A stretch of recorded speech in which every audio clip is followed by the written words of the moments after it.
नमस्कार दोस्तों, आज हम बच्चों में होने वाले मिर्गी के झटके या एपिलेप्सी के बारे में बात करेंगे। मैं आपको बताऊंगी कि बच्चों में एक मिर्गी का झटका जो होता है वो मानसिक किसी बीमारी से या ब्रेन से उत्पन्न जो इलेक्ट्रोमैग्नेटिक वेव होती है उसमें उथल पुथल के कारण होता है। और एक मिर्गी का झटका जो होता है वो ट्रू मिर्गी के झटके को मिमिक करता है, मतलब वो साइकोजेनिक होता है, वो उतना डेंजरस नहीं होता और वो बच्चे को आगे चल करके कोई नुकसान नहीं पहुंचाएगा। तो आइए आज हम दोनों झटकों के बारे में सिंपल लैंग्वेज में जानेंगे। और जिसे इन दोनों मिर्गी के झटकों को मैं इतने सिंपल लैंग्वेज में बताऊंगी कि आप अपने घर में ही उन दोनों झटकों को देख करके समझ जाएंगे कि पेशेंट को या बच्चे को कोई मानसिक इलेक्ट्रोमैग्नेटिक ब्रेन की कोई दिक्कत है या फिर वो केवल एक साइकोजेनिक या मिर्गी की मिमिक्री है। तो चलिए शुरू करते हैं। सबसे पहले बात करूंगी ट्रू मिर्गी के झटके की।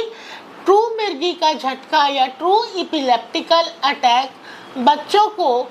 सोते और जागते दोनों वक्त हो सकता है, मतलब बच्चा सोते हुए भी मिर्गी के अटैक जो है वो महसूस कर सकता है। और साइकोजेनिक मिर्गी के झटके में या false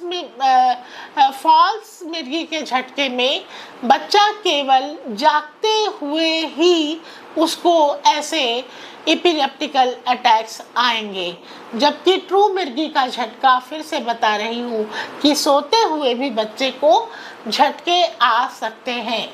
second most important condition, second most important, true मिर्गी का झटका जो है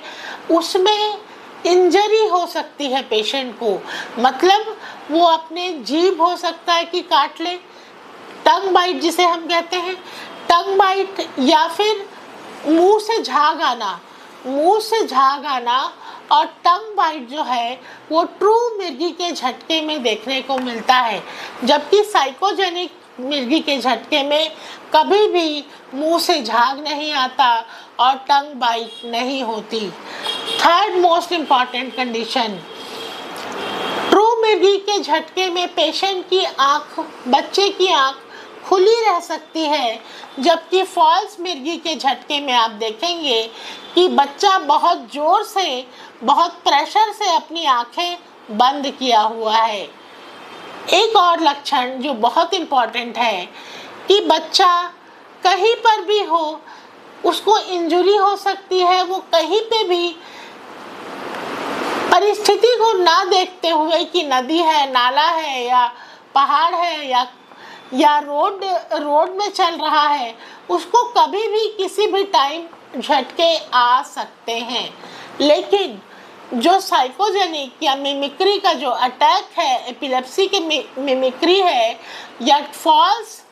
जो मिर्गी का झटका है, उसमें पेशेंट हमेशा सेफ जगह पे उसको मिर्गी आएगी, सेफ जगह पे जहाँ पे उसे कोई इंजरी का चांस नहीं रहेगा, वहाँ पर आपको बच्चे को देखने को मिलेगा कि झटके आते हैं। तो ये कुछ आसान से लक्षण मैंने आपको बताए जिसे आप घर में ही इन दोनों का कैरेक्टरिस्टिक देख करके पहचान सकते हैं कि बच्चे को सचमुच में कोई ब्रेन वेव की दिक्कत है या बच्चा साइकोजेनिक या केवल ये मिर्गी का मिमिक्री है। तो इसी तरह की और वीडियोस के लिए दोस्तों मेरे चैनल को लाइक करें, सब्सक्राइब करें, बेल आइकन को हिट करें। और यदि आप कोई स्पेसिफिक बीमारी, स्पेसिफिक कोई या ट्रीटमेंट बच्चे के झटके का यदि लेना चाहें तो आप मुझे इसी नंबर पे डीएम कर सकते हैं, मुझे कमेंट में बता सकते हैं कि आपके बच्चे को ट्रू या फॉल्स कौन सी मिर्गी का झटका आता है। और यदि उसका पर्सनलाइज्ड ट्रीटमेंट आप यदि मुझसे चाहते हैं तो मेरे नंबर पे डीएम कर सकते हैं। Thank you.